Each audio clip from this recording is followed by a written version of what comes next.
Be me, 30 years old. Standing outside a coffee shop on a cold Saturday morning. See him through the window. Actually see them. My hands are shaking, and it's not from the cold. Need to back up 5 years to explain how I got here. Be me at 25.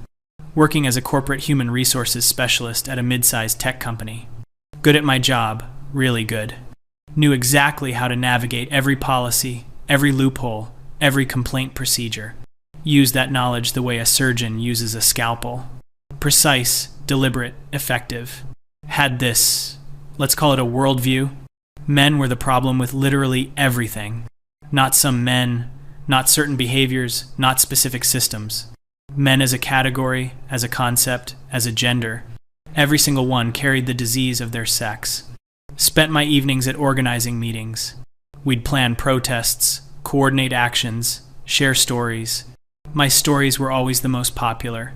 Told them about Marcus from accounting, who I got transferred to the satellite office. His crime, correcting my numbers in a meeting. He was right, by the way, but that wasn't the point. Filed a complaint about him making me feel unsafe and undermined. 3 weeks later, he was in a basement office 40 miles away. Told them about Derek from IT, who asked me out. Poor bastard was so nervous. Brought me coffee first, said he'd noticed we both liked the same books. I reported him for creating a hostile work environment through unwanted advances. He got a formal warning in his file. My friends loved that one. We'd laugh about male fragility, about how they couldn't handle rejection. Truth was, I could have just said no. But where was the fun in that? Where was the justice? These men walked through life on easy mode while we suffered. Every door opened for them, every opportunity handed over. They needed to feel a fraction of the pain women experienced. My older brother stopped talking to me around this time. He'd gotten divorced, was fighting for custody of his daughter. Kept trying to tell me how the system was biased, how his ex was lying about him, how he couldn't afford a lawyer as good as hers, how the judge assumed he was the problem. I told him he was finally experiencing consequences for his gender's actions. He said, "I'm your brother. I've never been anything but good to you." I said, "You benefit from a system built on our oppression that makes you complicit." Haven't heard from him in 5 years. My dad sided with him, stopped inviting me to holidays. Fine, they were probably misogynists anyway.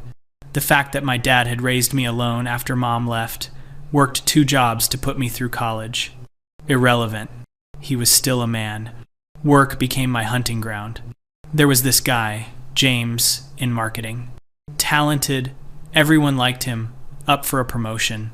I heard him talking to another guy about how hard it was being a single dad, how he had to leave exactly at 5 to pick up his kid, how he worried it made him look uncommitted, how his ex-wife had primary custody because the judge said children need their mother, how he'd been passed over before because he couldn't do the after-work networking events. Perfect target. Started documenting every interaction. Collected evidence of microaggressions. The time he held a door, benevolent sexism. The time he complimented my presentation, patronizing. The time he didn't invite me to a meeting, exclusion. The time he did invite me to a meeting, tokenism. Built a case over 3 months. Presented it to the director as a pattern of gendered discrimination. James didn't get the promotion.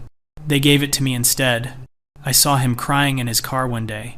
Probably worried about making rent, about his kid. I felt powerful. Shared the story at our next meeting. Everyone clapped. We talked about how male tears were delicious, how they'd been making us cry for centuries, how this was just the beginning of balancing the scales. Then there was Nathan. He was different from the others, which made him worse somehow. Worked in product development, always said good morning to everyone. Brought in donuts on Fridays, remembered people's birthdays, volunteered with some youth mentorship program on weekends, helped elderly neighbors with their groceries. The kind of man who performed goodness. Had to be performing, right? Nobody was actually that kind. It was a manipulation tactic. Had to be. He started trying to talk to me around month 3 of working there. Asked about my weekend. Noticed when I seemed stressed. Brought me tea once when I mentioned having a headache. Classic nice guy behavior. Building up credit to cash in later for sex or emotional labor. I knew his type. 6 months into working together, he asked if I wanted to get coffee. Said he really enjoyed our conversations, thought we had a connection. Said he'd love to take me to this bookstore cafe I'd mentioned liking. His hands were shaking slightly.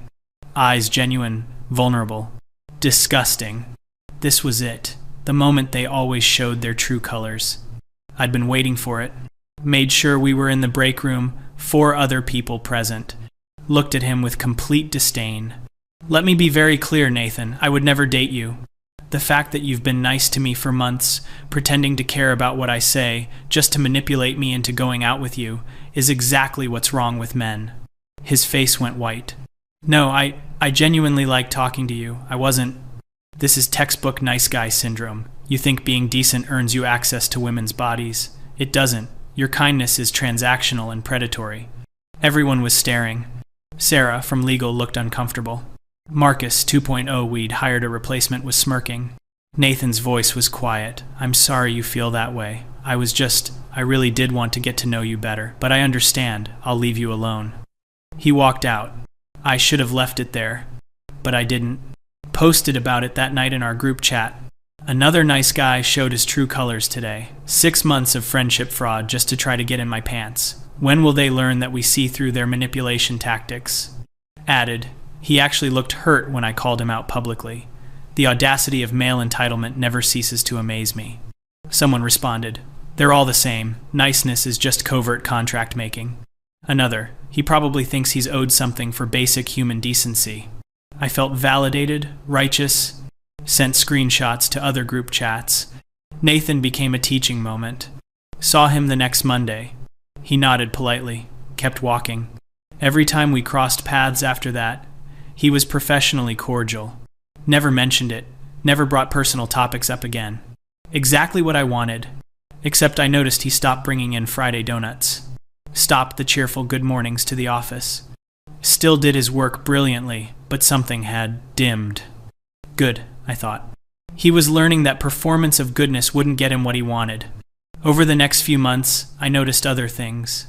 Heard him talking to Marcus 2.0 about his mom being sick. How he was her primary caretaker, drove her to chemo every Wednesday. How his dad had died when he was young, he was all she had. Obviously trying to gain sympathy. Saw him staying late multiple times, making up the hours he missed for those Wednesday appointments. While the rest of us left at 5, he'd be there until 8 or 9. Probably trying to prove something. Heard through the grapevine he'd been passed over for a leadership training program.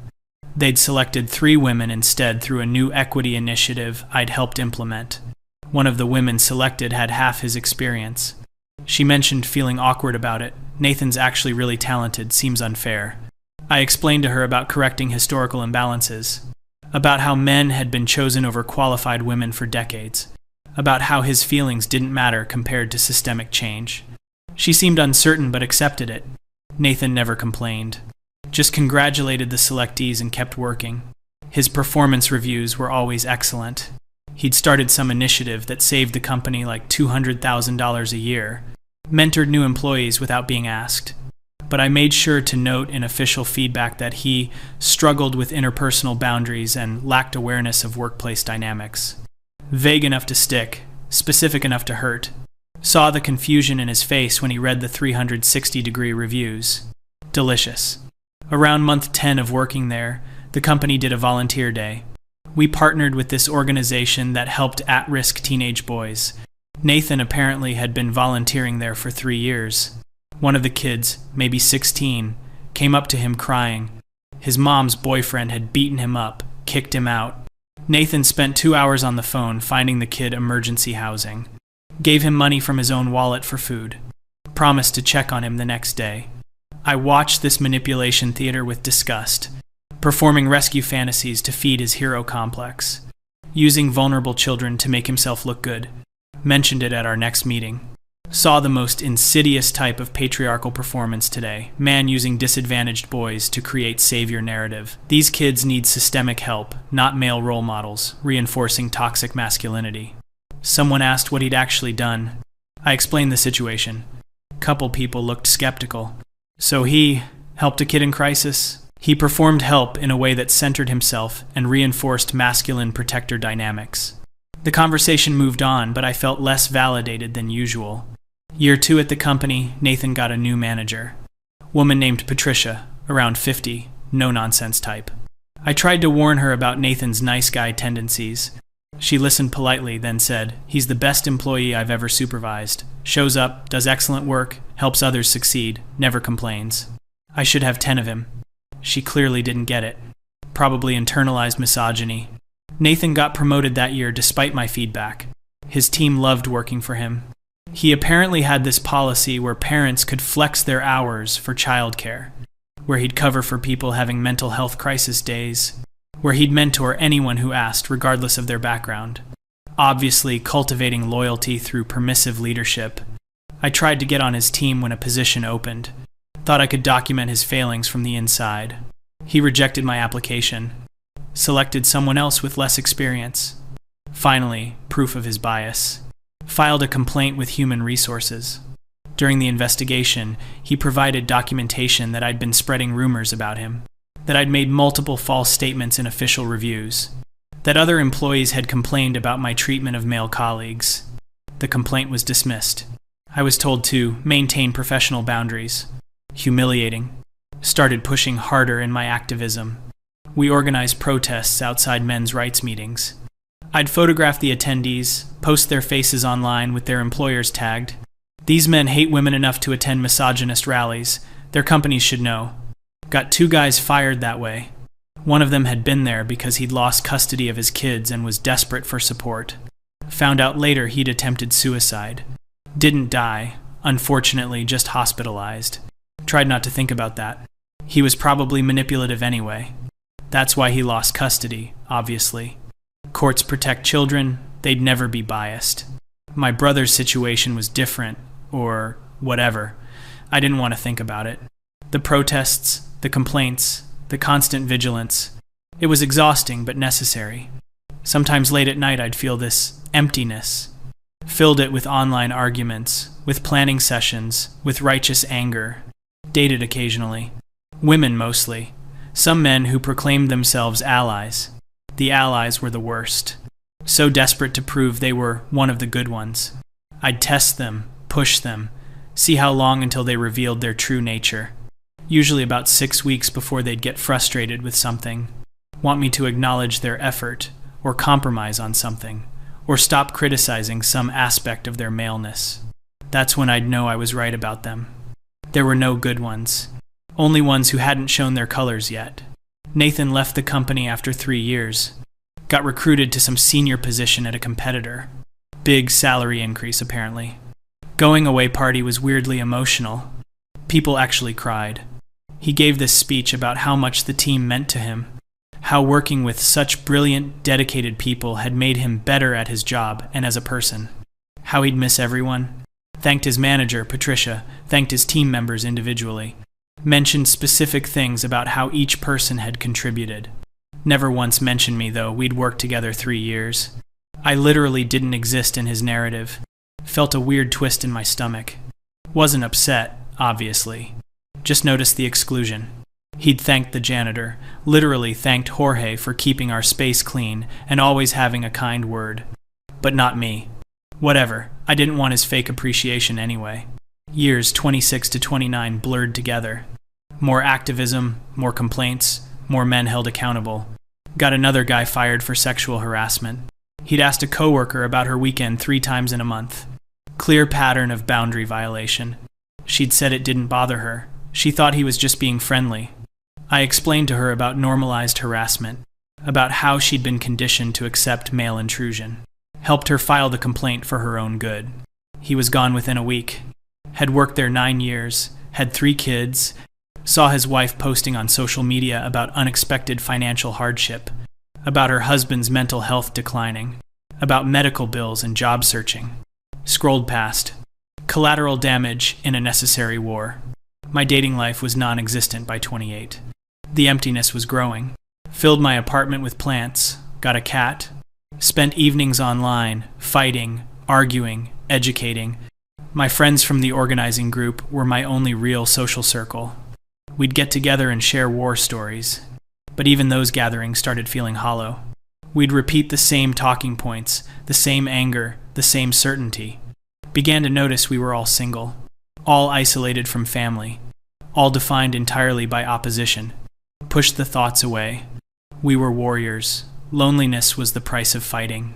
Men had their male loneliness epidemic because they were refusing to do the emotional work. Our loneliness was different. Principled, chosen, meaningful. Definitely different. 29 was a hard year. My mom died. We hadn't been close. She'd left when I was young. But my brother planned the funeral. The brother who wouldn't speak to me. I showed up anyway. He was there with his daughter. He'd won partial custody somehow. She was maybe 8, beautiful, had his eyes. She looked at me curiously. "Are you my aunt?" My brother stepped between us. "This is your aunt technically, sweetie, but we don't really know her." That hurt more than expected. After the service, my dad came up to me. He'd aged so much. Looked tired in a way that went bone deep. "Your mother asked about you before she died. Wanted to reach out, but didn't know if you'd want to hear from her." "She left us," I said. "She was sick, depressed. It was the 1990s. She didn't get the help she needed. She always regretted it. She made a choice." "So did you," he said quietly. "You chose to cut out your brother when he needed family. Chose to see him as an enemy instead of someone in pain. Your mom did something similar, let her pain make her run from people who loved her. Watching you, it's like seeing her all over again." Walked away before he could say more. Didn't need his false equivalence. Didn't need his guilt trip. I was nothing like her. I hadn't abandoned anyone. They'd abandoned me by refusing to see the truth about systemic oppression. Totally different. Spent the next few months in a fog. Work, activism, sleep, repeat. The cat was good company. Didn't judge, didn't argue, didn't disappoint. My apartment was clean, organized, full of books and plants. Everything in its place. Everything controlled. Everything empty. 30th birthday came on a Thursday. No party, didn't want one. The organizing group sent a card. Dad sent nothing. Brother sent nothing. Had a session with my therapist that week. I'd been seeing her on and off for years. She was okay. Didn't fully get intersectional analysis, but tried. Mentioned feeling disconnected lately. "Do you have close relationships in your life?" she asked. "I have my community, my activist network. I mean intimate relationships, people who know you beyond your politics, who you're vulnerable with." Thought about it. Came up empty. My politics are who I am. Anyone who knows my values knows me. What about joy? What brings you joy? Another long pause. Justice brings me joy, holding people accountable. What about simple joy? Music, food, laughter with friends, the feeling of sun on your face? Felt tears. Pushed them back. I don't have time for simple anything. There's too much work to do. She looked sad. What if the work is making you sick? What if the fight has become your whole identity, and without it, you don't know who you are? Anger flared, familiar and comfortable. You don't understand. The fight is necessary. Someone has to. I'm not questioning the necessity of justice. I'm questioning whether the way you're pursuing it is destroying you. Didn't go back to her after that. Clearly she'd bought into liberal incrementalism. Probably believed in reconciliation and healing and other useless concepts. Systems didn't change through healing. They changed through force. That Saturday was cold. Needed coffee. My machine had broken. Walked to the place 2 blocks over. Busy weekend morning crowd. Got in line, scrolling my phone. Saw a post in one of my groups about a protest next week. Planning to disrupt some father's rights rally. Started mentally drafting my response. Then I heard the laugh. Looked up. Nathan. Sitting at a table by the window. Didn't recognize him at first because he looked so different. Not physically, though he'd grown a short beard and looked healthy. It was the energy. He was radiating this contentment, this ease. Laughing at something. Turned to see who he was with. A woman. Around our age, maybe a bit younger. Asian features, warm smile, wearing a cozy sweater. She was looking at him like he'd hung the moon. Not in a desperate way, in a genuine way. Like she couldn't believe her luck. He was looking at her the same way. Their hands were intertwined on the table. Casual, comfortable, natural. She said something and he threw his head back laughing. Real laughter, the kind from your belly. The kind I hadn't heard from him in the 3 years we'd worked together. The kind I'd never heard from anyone directed at me. She kissed his cheek, completely unself-conscious. He turned and caught her lips. Gentle, sweet, full of affection. I couldn't look away.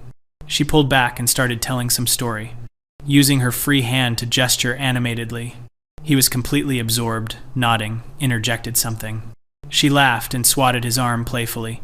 Their body language was so easy. No performance, no strategy, no games. Just two people who genuinely enjoyed each other. Noticed a small box on the table between them. Real estate documents. They were buying a place together. She picked up one of the papers, pointing to something. He leaned over to look, his hand moving to rest on her back. Unconscious touch, protective but not possessive.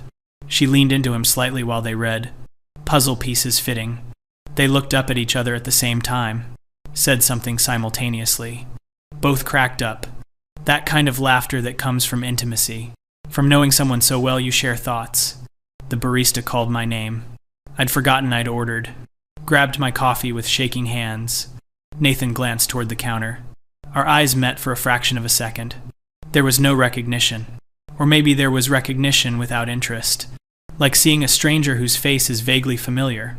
His attention returned to her immediately. She was the center of his universe. I literally didn't register. 5 years ago, I'd publicly humiliated him. Made him a cautionary tale in my circles. Documented his failings and undermined his career. And he didn't even remember me enough to react. I'd been so important in my own narrative. The woman who rejected the nice guy, who held firm, who didn't fall for the manipulation. I was nothing to him. Less than nothing. An irrelevant blip from a past he'd moved beyond. Found myself walking outside, standing on the sidewalk. Could still see them through the window. She was showing him something on her phone. He pulled her close, kissed the top of her head. She melted into him with complete trust. Watched them for probably 10 minutes. Creepy. I knew it was creepy. Couldn't stop. They got up to leave eventually. He helped her with her coat. She wrapped a scarf around his neck, fussing with it. He caught her hands, held them, said something that made her eyes soft. They walked out together.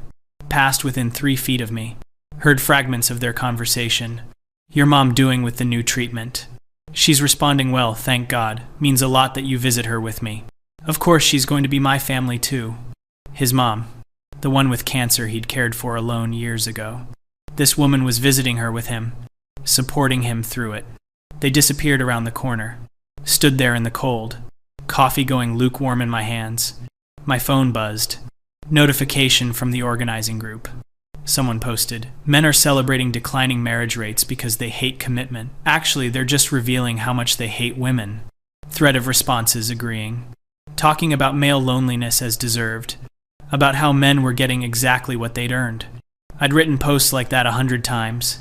Celebrated men's suffering as cosmic justice. Another notification. My brother posted a photo. His daughter at a soccer game. He was coaching her team, apparently. Comments full of other parents praising him. Best coach ever. So patient with the kids. My daughter has learned so much. Hadn't spoken to him in 5 years. Because he'd asked me to see him as a person instead of an oppressor. Because he'd been suffering and I'd told him he deserved it. Opened my texts. Last message from my dad was 2 years ago. I love you and I miss you. The door is always open. I'd never responded. Because acknowledging his love would mean acknowledging I might be wrong. That maybe individual men could be good despite systemic patriarchy. That maybe I'd weaponize theory to avoid intimacy. Scrolled back further. Found the group chat where I'd mocked Nathan. Reread what I'd written 5 years ago. Another nice guy showed his true colors today. 6 months of friendship fraud just to try to get in my pants. Looked at the screenshots I'd shared. My friends calling him manipulative, predatory, entitled. Me soaking up their validation. Building my identity on his humiliation. He'd been genuinely kind. Brought me tea when I had a headache. Asked about my weekends because he cared. Was vulnerable enough to risk rejection. And I destroyed him for it. Not privately, publicly. Not kindly, cruelly. Turned it into a performance of my own righteousness. And he'd absorbed it. Said nothing, did nothing, just dimmed. Kept showing up, kept doing good work, kept helping others. Took care of his dying mother alone. Dealt with professional setbacks I'd caused. Faced my undermining and manipulation. And he'd stayed kind. Left the company with grace. Built a successful life. Found someone who appreciated what I'd scorned. The woman he was with. She looked at him like he was precious. Touched him with tenderness. Supported him through his mother's illness. Was building a life with him. buying a home together, probably planning a future. Marriage, maybe kids, definitely partnership. Everything I'd rejected wasn't just Nathan. It was the possibility of connection, the vulnerability of being known, the risk of loving someone who might hurt you. I'd chosen safety through hatred, chosen certainty through ideology, chosen righteousness through cruelty. And what did I have? A cat, a clean apartment, a job where people were professionally afraid of me, an activist community built on shared anger. No family, no intimacy, no joy, no Nathan.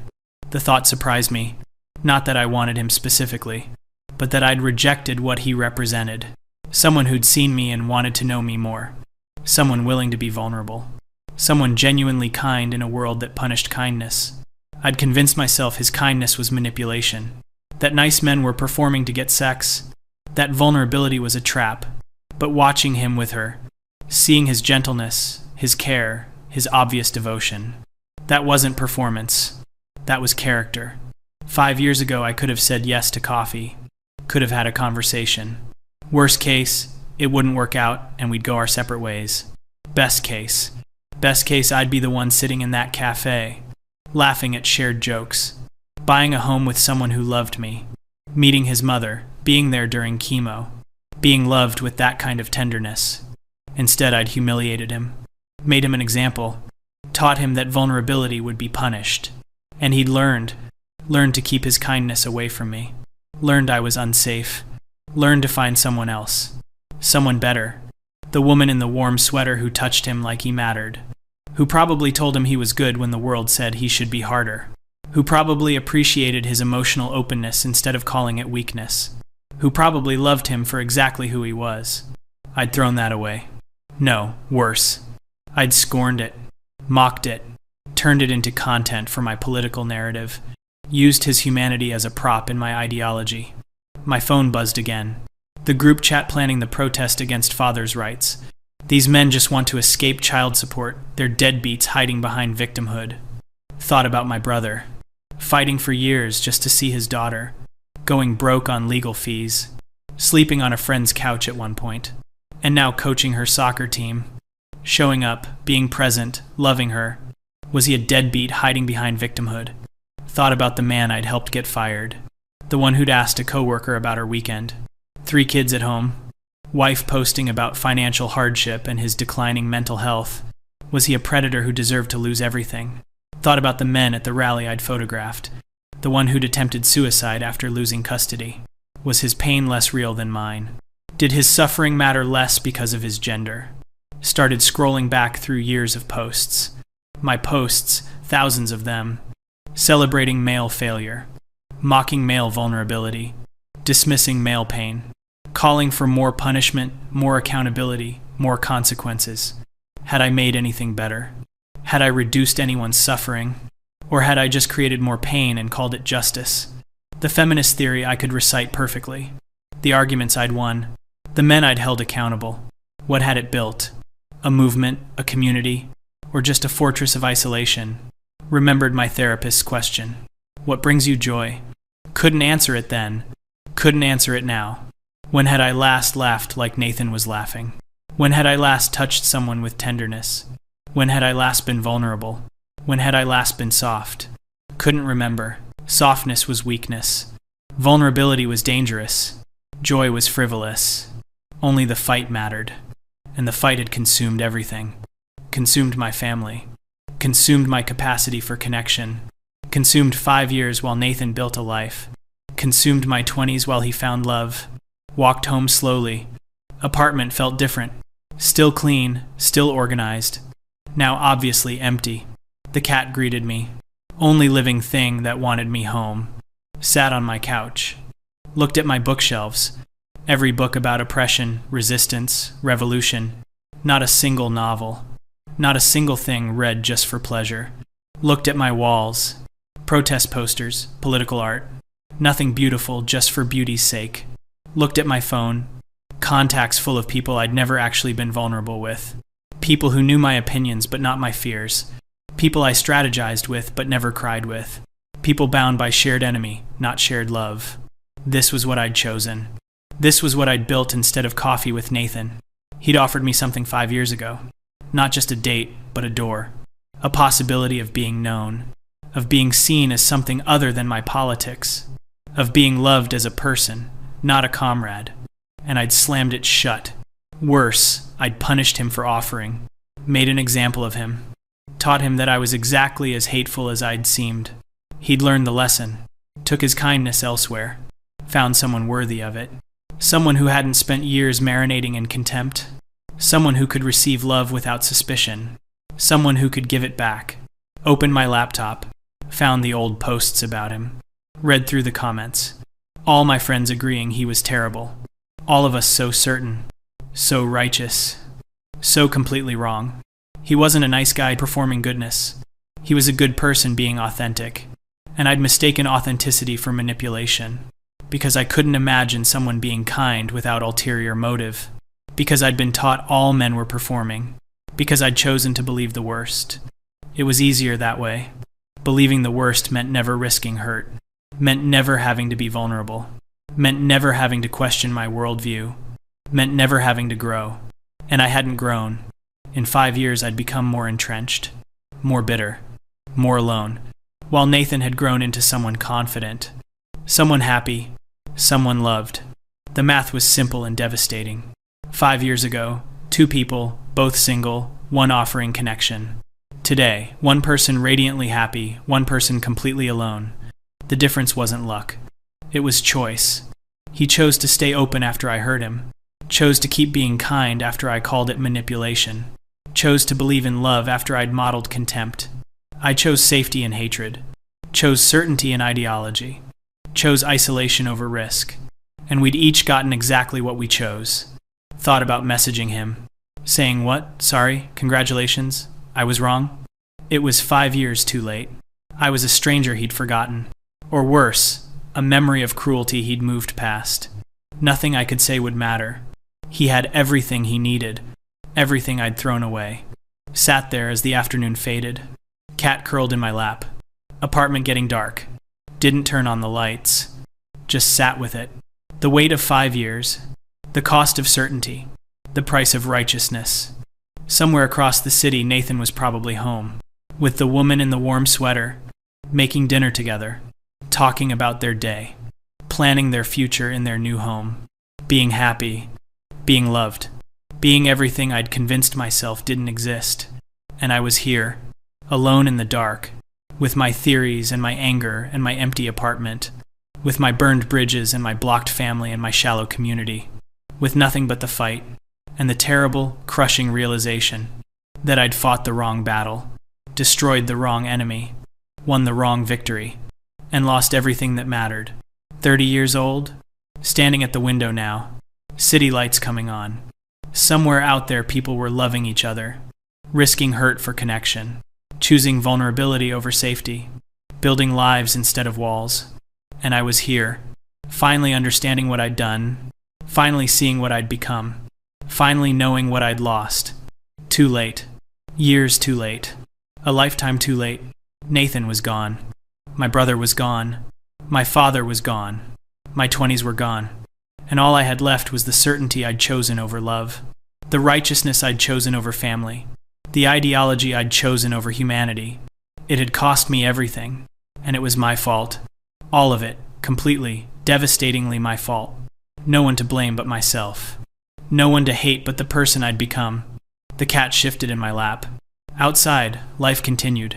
Inside, I sat with what I'd done, with who I'd become, with what I'd lost, and the knowledge that I deserved exactly this emptiness, this isolation, this regret, because I'd earned it. One cruel choice at a time,